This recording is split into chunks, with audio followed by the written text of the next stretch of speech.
Hello, everyone in Bandside. It's Wednesday, the 1st of April, but it is past noon. I was thinking, so many of the great figures of the faith have a very checkered story. There's a line of thought that says David broke all 10 commandments in his affair with Bathsheba, and if there had been more, I think that he would have broken those too. And twice, when he was in trouble, Abraham, the great father of biblical faithfulness, denied he was married to Sarah because he was quaking in fear in his sandals. In addition to having a speech impediment and needing his brother to help him out, Moses, the great liberator, was what we would call today an on the run after he murdered an Egyptian. Joseph was a jumped-up jailbird. Not to put too fine a point upon it, Noah was a drunken flasher. Miriam and Aaron were racists. Peter was all big talk, followed by denial, denial, denial, 3 times. But God worked with them all, and many others like them, in the great tapestry of faith that we are a part of. Last week, I told you about the kindly parishioner who brought me a big bottle of vodka to use as homemade hand sanitizer when I was out and about. I thought I'd better mention I've transferred the vodka from the bottle it came in to something smaller and more discreet. So you don't have a picture of me running around Banbridge like clergy behaving badly. It reminded me of a literary allusion that I was not so much the whiskey priest as the vodka minister. The reference comes from a Graham Greene novel called The Power and the Glory.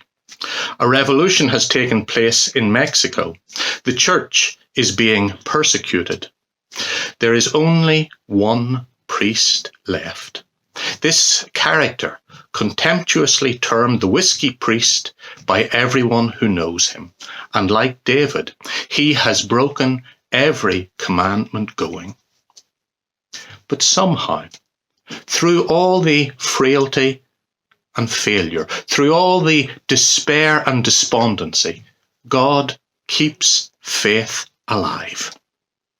I think the point of the title is to remind us that in the Lord's Prayer, the power and the glory belong to God, not to us. But God has roles for us to play, no matter how bleak things appear.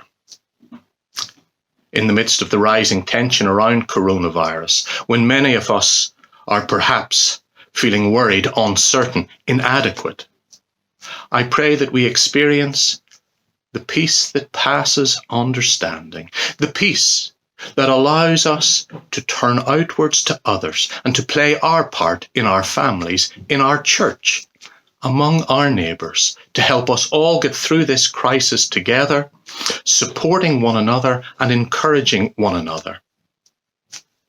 Let me extend an invitation to you at this stage of the week. Join us for worship this Sunday, on Palm Sunday, to show you're there among the crowd, following Jesus, the Prince of Peace, into Jerusalem.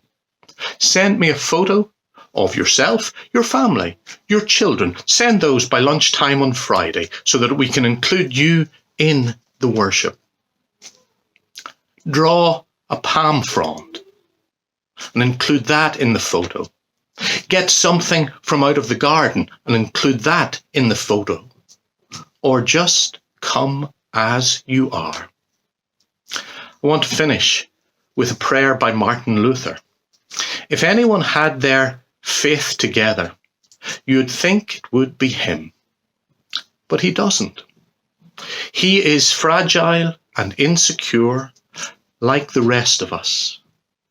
His prayer may be appropriate for many of us in this time of coronavirus. So we join together and pray with Martin Luther as he led us and said,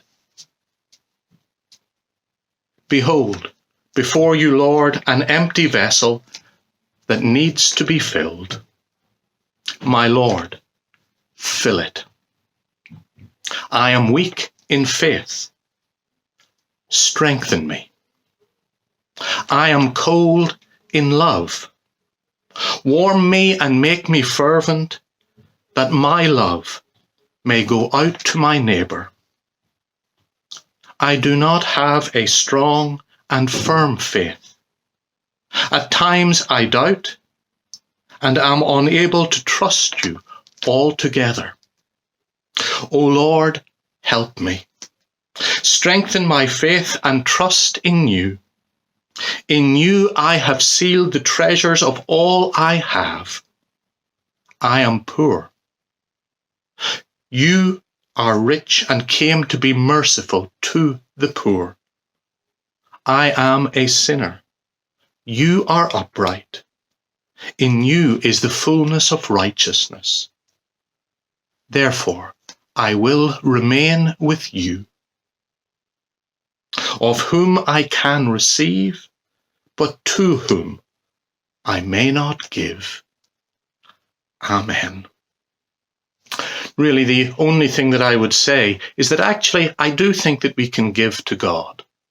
We can give to God through looking after our neighbours, something that the Bible tells us is pleasing to God. So let's do that. I'm going to say, take care, God bless, and I'm going to sign off tonight as the vodka minister. God bless for now.